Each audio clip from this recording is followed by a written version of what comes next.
ہوگی ایسا لگے گا کہ وہ نشے میں ہے مگر وہ نشے میں نہیں ہوں گے، ایسا لگے گا وہ جادو کیے ہوئے ہیں حالانکہ ان پہ جادو نہیں ہوگا، ایسا لگے گا کہ وہ آصف زدہ ہیں حالانکہ وہ آصف میں نہیں ہوں گے، ان کے پیٹ کمروں کی طرح، ان میں سانپ اور بچھو ہوں گے۔ صحابہ کرام نے پوچھا تو آقا فرماتے ہیں جن لوگوں نے دنیا میں سود کھایا ہوگا، جن لوگوں نے دنیا میں سود کے دھندے کیے ہوں گے، وہ اس حالت میں اٹھیں گے کہ وہ چل نہیں سکیں گے، اللہ اکبر، وہ چل نہیں سکیں گے۔ ان کی کیفیت یہ ہوگی جیسے جانوروں کو ہانک کر کے جنگل میں چرواہا لے کر کے جاتا ہے، ویسے ذلیل کر کے فرشتے ان کو جانوروں کی طرح ہانکتے ہوئے میدان محشر میں لائیں گے۔ اللہ اکبر، ذرا تصور تو کرو، ذرا غور تو کرو، اس دن کی ذلت کیا ذلت ہوگی، اس دن کی رسوائی کیا رسوائی ہوگی۔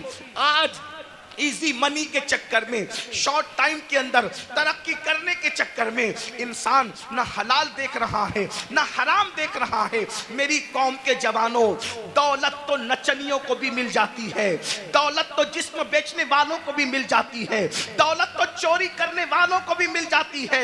ارے دولت ہی سب کچھ نہیں ہے، دولت ایک دن ختم ہونے والی ہے، دنیا ایک دن ختم ہونے والی ہے، یہاں سے لے کر کیا جاؤ گے؟ ارے حلال کمایا ہوا جب ساتھ نہیں لے جاؤ گے تو حرام کمایا ہوا کیا ساتھ لے کر کے جاؤ گے؟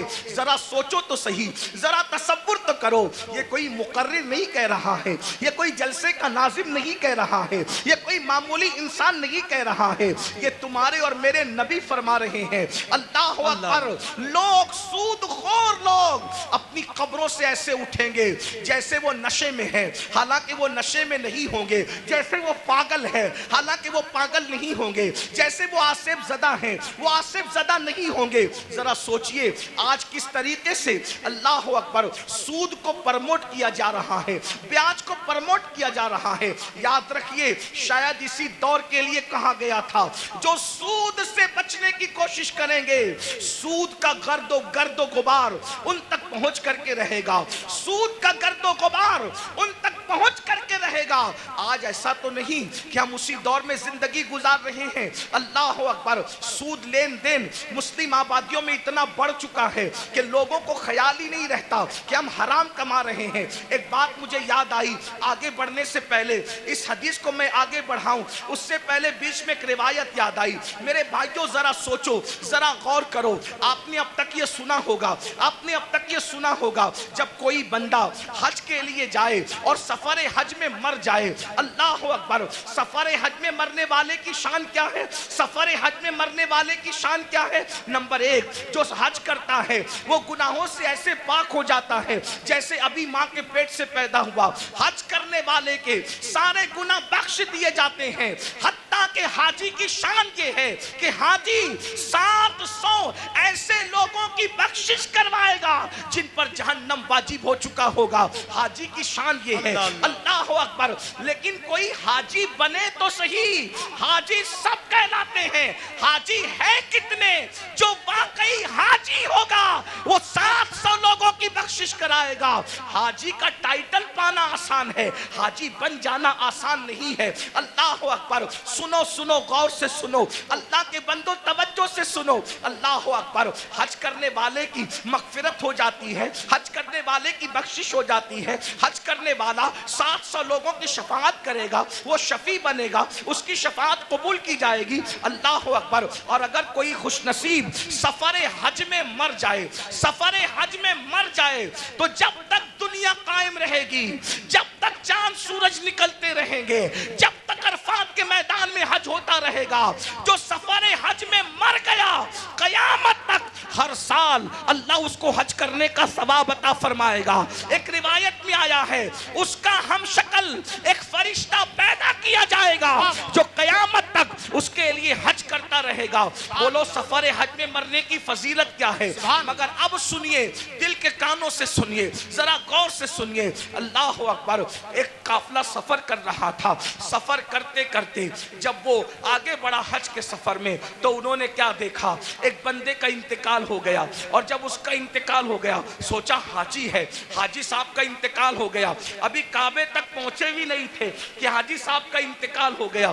حاجی صاحب کا انتقال ہوا تو ان کے چہرے پہ کپڑا ڈھانک دیا گیا. جب کپڑا ڈھانک دیا گیا تھوڑی دیر کے بعد لوگوں نے سوچا چلو غسل دے دو, چلو کفن پہنا دو تاکہ ہم ان کو دفن کر سکیں. جیسے ہی غسل دینے کے لیے چہرے سے کپڑا ہٹایا تو کیا دیکھتے ہیں کہ حاجی صاحب کا چہرہ گدھے کی طرح ہو گیا, گدھے کی شکل اختیار کر گیا. اللہ اکبر. پورے قافلے میں کوہرام مچ گیا, پورا قافلہ بے چین ہو گیا. ارے سفر حج میں مرنا تو بڑی سعادت کی بات ہے, لیکن سب رونے لگے, سب بے چین ہونے لگے, دعا کرنے لگے اور دعا کرتے تھے یا اللہ تو کسی پہ ظلم تو نہیں کرتا, سفر حج میں مرنے والا اس کا چہرہ گدھے کی طرح ہو گیا. اللہ اکبر. تو کسی کی آنکھ لگی تو خواب میں ارشاد فرمایا گیا تم اس کے گدھے کی طرح چہرہ ہونے پر افسوس اور تعجب کرتے ہو, یہ نہیں پوچھتے کہ اس کا چہرہ سفر حج میں بھی آخر گدھے کی طرح کیوں ہو گیا.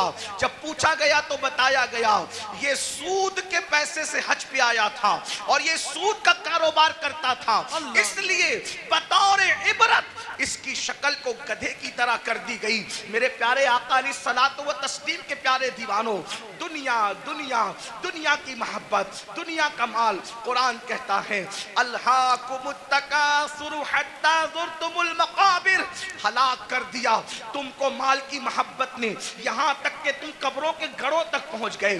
مال کی محبت سے نکلو. مال کمانا برا نہیں ہے, لیکن مال کی محبت میں مذہب و مسلک کا سودا کرنا برا ہے, آخرت کو فروخت کرنا برا ہے. یاد رکھیے یہ دنیا ہے. ایک بات میں آپ سے کہتا ہوں, آپ بہت اچھے سے سن رہے ہیں, 99% لوگ اچھے سے سن رہے ہیں, 1% لوگ اگر گڑبڑ کر رہے ہیں یہ میں ان کے ایمان اور عقیدے پہ چھوڑتا ہوں, کیونکہ کچھ لوگ ایسے ہوتے ہیں جو اپنے وجود کے ہونے کی گواہی میں چلم چاٹ کرتے ہیں, انہیں کرنے دیجئے. میری توجہ 1% لوگوں کی طرف نہیں, میری توجہ ان 99% خوش نصیبوں کی طرف ہے جو اپنی آخرت کو بہتر بنانے کے لیے یہاں بیٹھے ہیں, جو اللہ کی رضا کے لیے یہاں بیٹھے ہیں. 1% لوگوں میں چاہے زمین پہ بیٹھے لوگ ہوں چاہے منبر پہ بیٹھے لوگ ہوں, جو گڑبڑ کرے ان کو کرنے دیجئے. آپ سنیے, اب اس 1% میں سے بھی 50% اس میں سے بھی ادھر آ گئے ہیں اور ماشاءاللہ سب سن رہے ہیں. آدھا % اس میں سے اب لوگ اگر کچھ ہیں ان کو کرنے دے وہ جو کر رہے ہیں, لیکن غور سے سنیے. ایک بات آپ سے کہتا ہوں, ہم جھوٹ بول کے مال کما لیں, ہم سود کے ذریعے مال کما لیں, ہم چوری کے ذریعے مال کما لیں, کسی ذریعے مال کما لیں, تھوڑا ذرا غور کیجئے. اگر ہم پیور حلال کے ذریعے بھی مال کمائیں تو مجھے بتائیے مال کس سے وفا کرتا ہے؟ جو ہم سے وفا کرے گا. ایک بات یاد رکھنا, مال ضرور کماؤ مگر مال کے چکر میں اللہ کو مت بھولو. یہی تو فرعونیت ہے. دیکھو مالدار فرعون بھی ہے, مالدار عثمان غنی بھی ہے, مالدار نمرود بھی ہے, مالدار سلیمان علیہ السلام بھی ہے, مالدار جو ہے وہ قارون بھی ہے اور مالدار ذوالقرنین بھی ہے. لیکن فرق کیا ہے؟ دونوں مالداروں کی مذمت نہیں ہے. سیدنا عثمان غنی کو مال کے بدلے میں جنت بیچی گئی ہے. اگر مال برا ہوتا تو عثمان غنی کی بھی برائی کی جاتی معاذ اللہ مال کی بنیاد پر, لیکن کوئی عثمان غنی کی برائی نہیں کرتا. اللہ اکبر. قارون کی برائی ہوتی ہے, عثمان کی برائی نہیں ہوتی. وجہ مال نے قارون کو اللہ کا باغی بنا دیا اور مال نے عثمان غنی کو جنتی بنا دیا. مال برا نہیں ہے, مال کا استعمال برا ہے.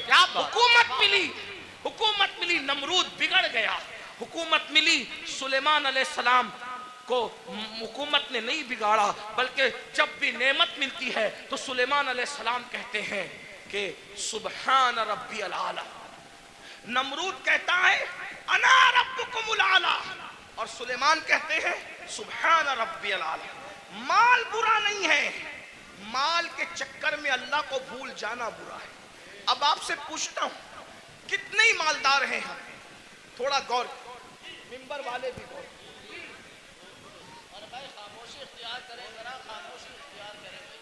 مال سب کو اللہ نے دیا, آپ کو بھی دیا, اور جن کو نہیں ملا میں دعا کرتا ہوں اللہ ان سب کو عطا کرے.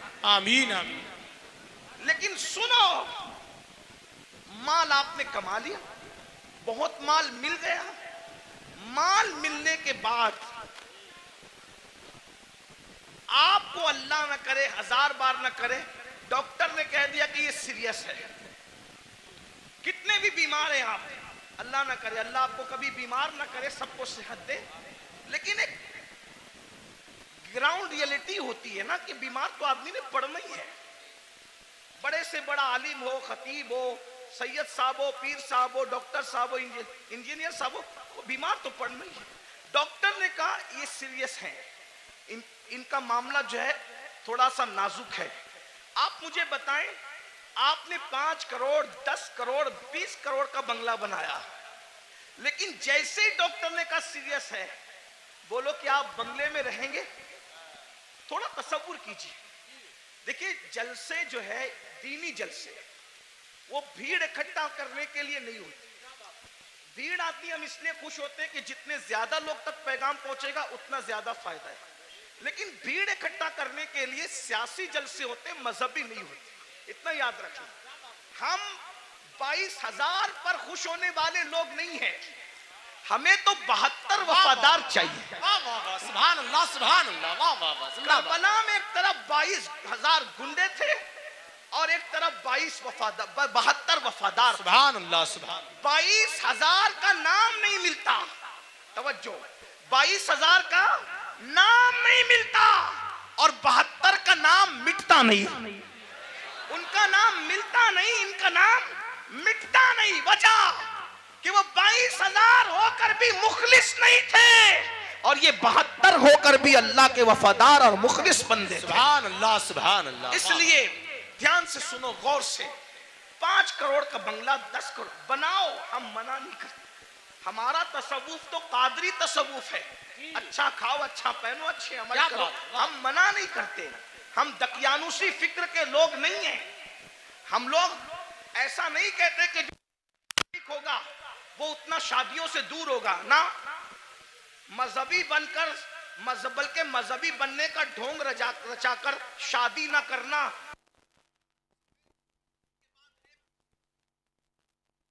مذہبیت ہے۔ یہ کون سی مذہبیت؟ ہمارا مذہب تو یہ، جب مذہب کی جان محمد الرسول اللہ نکاح کرتے ہیں تو نکاح کرنا یہ مذہب کے خلاف نہیں ہے، بلکہ نکاح کرنا یہ تو مذہب کا حصہ ہے۔ اللہ اللہ سبحان اللہ سبحان اللہ۔ اپنا مذہب اتنا عظیم مذہب ہے، انجوائے کے سارے رستے بتاتا ہے، بس یہ کہتا ہے حرام نہ کرنا۔ جیسے توجہ کریں، دوسرے لوگوں کا حال، دوسروں سے مراد کوئی ٹارگٹ پہ نہیں ہے، لیکن آپ ڈھونڈے گوگل پہ وہ دوسرے کون ہیں، تھوڑا آپ بھی اپنی ذمہ داری نبھائیں۔ ایسا نہیں کہ انٹرنیٹ پر صرف فلمیں ہی دیکھیں، انٹرنیٹ پہ ذرا ایسے لوگوں کو بھی تو سرچ کرو جن کو لوگ ڈھونڈ رہے ہیں، کچھ سکتے، گھوم پھر نہیں سکتے۔ میں نے وہ کہا وہ کسی کا فرسودہ مذہب ہوگا جس میں سیر فی الارض، زمین کی سیر کرو، بلکہ سیر بھی ہمارے یہاں سنت ہے۔ کیوں؟ اس لیے کہ جب ہمارا نبی سیر کرتا ہے، توجہ، ہمارا نبی سیر کرتا ہے، اور کیسی سیر، جس کی سیر کو قرآن یوں بیان کرتا ہے، سبحان الذی اسری بعبدہ لیلا من المسجد الحرام الی المسجد الاقصی الذی بارکنا حولہ لنریہ من آیاتنا انہ هو السمیع البصیر۔ اللہ اکبر۔ جب نبی نے سیر کی ہے تو امتی سیر کیوں نہ کرے؟ لیکن سیر بتا دی گئی، جی، جب سیر کرنے جاؤ تو پاپ نہ کرو۔ کیا بات، واہ واہ واہ واہ واہ، بہت اچھا حضرت۔ سیر کرنے جاؤ تو شراب نہ پیو، سبحان اللہ۔ سیر کرنے جاؤ تو عورتوں پر پاپ کی نظریں نہ ڈالو۔ ہم بھی سیر کرتے ہیں، رسول اللہ نے بھی سیر کی۔ جب حضور پہنچے مسجد اقصی تو اللہ نے ان کی مہمانی کی، ماشاءاللہ۔ حضور کے سامنے 2 چیزیں آئیں، الگ الگ روایت ہے، موقع کی مناسبت سے 2 چیزیں پڑھ رہا ہوں، 3 کا بھی ذکر ہے۔ حضور کے سامنے 2 چیزیں، شراب بھی رکھا گیا، دودھ بھی رکھا گیا۔ توجہ، جی، سیر ہے، سیر میں اللہ کی طرف سے بطور امتحان شراب بھی رکھا گیا، دودھ بھی رکھا گیا، دونوں میں سے جو چاہو پیو، اس لیے کہ آدمی جب سیر کے لیے نکلتا ہے تو اپنی موج میں ہوتا ہے. آدمی جب حضور کے لیے نہیں کہہ رہا ہوں میں, جنرل بات کر رہا ہوں, سیر کے لیے نکلتا ہے اپنی کیفیت میں ہوتا ہے, سیر کے لیے نکلتا ہے اپنے انداز میں ہوتا ہے. سیر میں اچھے اچھوں کو پہچان سکتے ہو کہ کون کتنا متقی ہے. عام سفر میں پہچان میں آ جاتے ہیں تو سیر میں تو اور پہچان میں آتے ہیں کی تعداد میں ہو سکتے ہیں, لیکن ایک ایسا مجمع بھی ہوگا, ایک ایسا مجمع بھی ہوگا جہاں پر 5,000 10,000 20,000 لاکھ 2 لاکھ کروڑ 2 کروڑ لوگ نہیں ہوں گے, بلکہ حضرت سیدنا آدم علیہ السلام سے لے کر آخری انسان تک جو دنیا کے اندر آنے والا ہے, سارے اولین اور آخرین وہاں موجود ہوں گے. اور یہاں علماء کا سامنا ہے, وہاں اللہ کا سامنا ہوگا. یہاں مہمان علماء ہے, سادات ہے, وہاں مہمان انبیاء ہوں گے, رسولان اعظام ہوں گے. ذرا غور کیجئے اس وقت کی کیفیت کیا ہوگی, اس وقت کے حالات کیا ہوں گے. دراصل آج ہمیں اس بات کی کوشش کرنا ہے کہ وہ صحیح عقائد جو آخرت سے متعلق ہیں اپنی قوم تک ہم پہنچائیں, اس لیے کہ لوگ آخرت کو بھول چکے ہیں, لوگ آخرت کو فراموش کر چکے ہیں. اور یہ بات یاد رکھیں, قرآن نے آخرت کی جتنی بات کی ہے پورا قرآن اٹھا کر کے پڑھ لیں, 70% آیتیں قرآن کی آخرت سے متعلق ہے. میں نے قرآن مقدس کی جس آیہ کریمہ کی سورہ نبا سے تلاوت کی ہے, اس میں اللہ تبارک و تعالیٰ نے قبر سے اٹھنے کا ذکر کیا ہے. انسان قبر سے اٹھے گا, کس طریقے سے اٹھے گا؟ قبر سے اٹھنے والا ایک ہی شکل پر نہیں اٹھے گا. قبر کے اندر تو سب کو انسان کی شکل میں داخل کیا جائے گا, لیکن قبر سے اٹھتے وقت ہر انسان جو ہے اصل شکل پہ نہیں اٹھے گا, انسانی شکل میں نہیں اٹھے گا. کون کس شکل میں اٹھے گا؟ اب ذرا سنیے احادیث مصطفیٰ اور ذرا غور کیجئے. قرآن کہتا ہے یوم ينفخ فی الصور فتأتون افواجا, اور اس دن جب سور پھونکا جائے گا تو لوگ فوجوں فوج اپنی قبروں سے نکلیں گے, یعنی اللہ کی بارگاہ میں حاضر ہوں گے. تو جب انسان اپنی قبر سے باہر نکلے گا تو قبر سے باہر نکلنے کی کیفیت کیا ہے؟ صحابہ کرام نے پوچھا یا رسول اللہ صلی اللہ تعالی علیہ وسلم, یہ بتائیں کہ جب انسان اپنی قبر سے باہر نکلے گا تو اس کی کیفیت کیا ہوگی, اس کی حالت کیا ہوگی, کس پوزیشن میں وہ نکلے گا؟ اللہ اکبر. دفن کرتے وقت تو انسان کافور کی خوشبو میں بسایا ہوا ہوگا, دفن کرتے وقت تو انسان کو کفن پہنایا ہوا ہوگا, دفن کرتے وقت تو انسان کی کیفیت یہ ہوگی عطر اور سرمے کے اندر وہ معطر بھی ہوگا اور اس کی آنکھوں پر سرمے کے اثرات بھی ہوں گے. لیکن اللہ اکبر, اٹھتے وقت انسان کی کیفیت کیا ہوگی؟ اب ذرا غور سے سماعت کریں. اللہ اکبر. میرے آقا مصطفیٰ کریم رؤوف الرحیم صلی اللہ علیہ وآلہ وسلم اپنے صحابہ سے ارشاد فرماتے ہیں, اے میرے صحابہ, کچھ لوگ قیامت کے دن جب اپنی قبر سے اٹھیں گے تو ان کی آنکھیں نہیں ہوگی, وہ اندھی آنکھیں لے کر کے اٹھیں گے, آنکھوں میں بینائی نہیں ہوگی, وہ آنکھوں میں روشنی نہیں ہوگی. ذرا تصور تو کریں, جو دنیا میں اندھا ہوگا وہ آخرت میں اندھا ہو ضروری نہیں ہے, جو دنیا میں بیمار ہوگا وہ آخرت میں بیمار ہو ضروری نہیں ہے. اللہ اکبر. اس لیے کہ دنیا کی بیماری کی کوئی حیثیت نہیں ہے. اللہ اللہ. لیکن میرے اور آپ کے آقا مصطفیٰ کریم رؤوف الرحیم صلی اللہ علیہ وآلہ وسلم ارشاد فرماتے ہیں, کچھ لوگ اپنی قبر سے اندھے اٹھیں گے, یعنی ان کی آنکھیں نہیں ہوگی. اب مجھے بتائیں, جب ان کی آنکھیں نہیں ہوگی تو وہ اللہ کا دیدار کیسے کریں گے, وہ رسول اللہ کا دیدار کیسے کریں گے, وہ اولیاء اللہ کا دیدار کیسے کریں گے؟ صحابہ کرام بے چین ہو گئے اور صحابہ کرام نے عرض کیا یا رسول اللہ صلی اللہ تعالی علیہ وآلہ وسلم, جو لوگ بغیر آنکھوں کے اپنی قبروں سے قیامت کے دن اندھے اٹھیں گے, اندھے اٹھنے کی وجہ کیا ہوگی؟ تو میرے آقا ارشاد فرماتے ہیں دنیا کے اندر نصیحت کرنے والے جب ان کو نصیحت کرتے ہوں گے تو وہ نصیحت کو نہیں مانتے ہوں گے. دنیا کے اندر جب ان کو اللہ سے ڈرایا جاتا ہوگا تو وہ اللہ سے ڈرتے نہیں ہوں گے. مثال کے طور پر آج بھی آپ دیکھیں بہت سارے مسلمان ہیں جو اللہ رب العزت کے بندے جب ان کو نصیحت کرتے ہیں تو وہ نصیحت مانتے نہیں ہیں. مثال کے طور پر اللہ اکبر، جیسے کہ اگر کسی کے گھر میں شادی میں ڈی جے بجایا جا رہا ہو، میوزک بجایا جا رہا ہو، گانے بجایا جا رہا ہو، اور اگر کوئی عالم کہے کہ بھئی ڈی جے نہ بجاؤ یہ حرام ہے، گانے نہ بجاؤ یہ حرام ہے، تو پلٹ کر کے نصیحت نہیں مانتے بلکہ کیا کہتے ہیں دولت ہماری ہے، مولوی کا کیا بگڑتا ہے، مال ہمارا ہے، مولوی کا کیا بگڑتا ہے. سن لو اللہ کے نبی نے تمہیں وقت سے پہلے آگاہ کیا مرنے والوں موت آنی ہے، مرنے کے بعد قیامت کے دن قبر سے اٹھنا ہے. اگر تم نصیحت نہیں مانتے اور دولت کے نشے میں غرور و گھمنڈ کے اندر ڈوب کر کے خدا کی نصیحت کو پیٹ کے پیچھے ڈالتے ہو تو قیامت کے دن اندھے اٹھنے کے لیے تیار ہو جاؤ.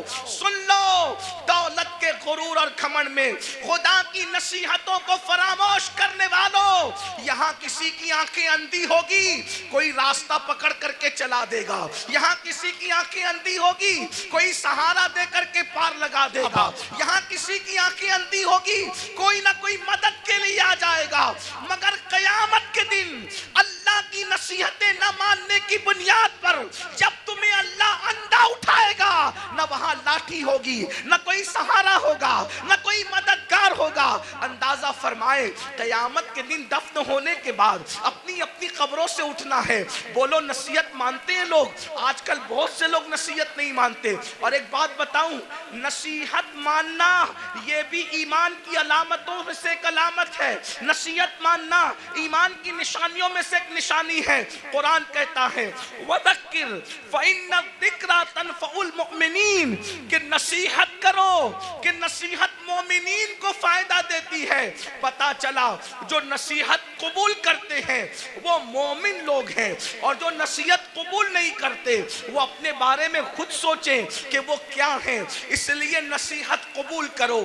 آج نصیحت قبول نہیں کی جاتی. اگر کسی مسلمان کو کہو بھائی چہرے سے داڑھی منڈانا یہ یہودیوں کا طریقہ ہے، چہرے سے داڑھی منڈانا یہ مشرکین کا طریقہ ہے، چہرے سے داڑھی منڈانا یہ اللہ رسول کے دشمنوں کا طریقہ ہے، تو آج کا مسلمان کہتا ہے ارے مولانا اگر میں داڑھی رکھوں گا تو کیسا لگوں گا، میری بیوی پتہ نہیں اجازت دے گی کہ نہیں دے گی. میں پوچھنا چاہتا ہوں میرے بھائی بیوی سے پیار ضرور کرو لیکن بیوی شریک حیات ہے، شریک ممات نہیں ہے. جیسے ہی روح کا رشتہ جسم سے ٹوٹ جائے گا یہ بیوی قبر میں نہیں آئے گی. اللہ اکبر. لیکن خدا کے عذاب میں گرفتار کر دیے جاؤ گے.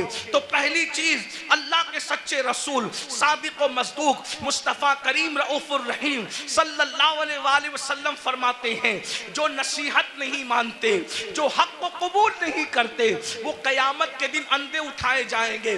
یہاں ایک بات کا اور اضافہ کر دوں، بہت سی چیزوں میں نصیحت کی جاتی ہے. حرام کام نہ کرو، بدعات نہ کرو، خرافات نہ کرو، جرائم نہ کرو، گناہ نہ کرو، بد مذہب گستاخ رسول سے دوستی نہ کرو، ان سے رشتہ داری نہ کرو. بہت سی چیزیں کہی جاتی ہیں لیکن ہماری قوم نصیحت ماننے کے لیے تیار نہیں ہے. پھر میرے آقا مصطفیٰ جان رحمت صلی اللہ علیہ وآلہ وسلم ارشاد فرماتے ہیں دوسرا گروہ جب قبر سے نکلے گا تو ان کی کیفیت کیا ہوگی. آقا ارشاد فرماتے ہیں جب دوسرا گروپ، چونکہ قرآن کہتا ہے فَتَأْتُونَ أَفْوَاجًا، فوج نکلیں گے لوگ، یعنی قبروں سے گروہ در گروہ نکلیں گے. تو پہلے گروپ کا ذکر آپ نے سن لیا، اب دوسرے گروپ کا ذکر سنیں. جو دوسرا گروپ قبروں سے نکلے گا ان کی کیفیت کیا ہوگی. دوسرے گروپ کی کیفیت یہ ہوگی میرے اور تمہارے آقا سچے رسول صادق و مصدوق مصطفیٰ جان رحمت صلی اللہ علیہ وآلہ وسلم فرماتے ہیں لوگ قبروں سے نکلیں گے تو ایسے نکلیں گے جیسے ان پر کسی نے جادو کر دیا ہو. حالانکہ اس دن کون کس پہ جادو کرے گا؟ جیسے جادو جس پہ کیا جاتا ہے تو اس کا چہرہ کیسے بے رونق ہوتا ہے، سونا سونا ہوتا ہے، اس کے چہرے پر جو ہے حساسیت نہیں ہوتی، اس کا چہرہ جو ہے اللہ اکبر خوبصورت نہیں لگتا. بلکہ صرف سمجھانے کے لیے کہہ رہا ہوں، چہرہ منحوس سا لگتا ہے، ڈراؤنا سا لگتا ہے. آقا فرماتے ہیں کچھ لوگ اپنی قبروں سے اٹھیں گے، مفہوم کے طور پہ عرض کر رہا ہوں، تو ایسا لگے گا کہ جیسے ان پہ کسی نے جادو کیا، حالانکہ کسی نے جادو نہیں کیا ہوگا. ایسا لگے گا جیسے اس کو کسی آسیب نے چھو لیا، لیکن اس کو آسیب نے نہیں چھوا ہوگا. اللہ اکبر. آقا ارشاد فرماتے ہیں ان کے پیٹ مٹکوں کی طرح بڑے بڑے ہوں گے، کچھ کے پیٹ کمروں کی طرح بڑے بڑے ہوں گے. کچھ لوگوں کا حال یہ ہوگا وہ اٹھ کر کھڑے رہنے کی کوشش کریں گے تو گر جائیں گے. اللہ اکبر. ان کے پیر چھوٹے ہوں گے، ان کے ہاتھ چھوٹے ہوں گے، اور ان کے پیٹ مٹکوں کی طرح اور کمروں کی طرح بڑے بڑے ہوں گے. وہ چلنا چاہیں گے تو گر جائیں گے. اللہ اکبر. صحابہ کرام نے عرض کیا یا رسول اللہ صلی اللہ علیہ وآلہ وسلم وہ کون لوگ ہوں گے جن کی حالت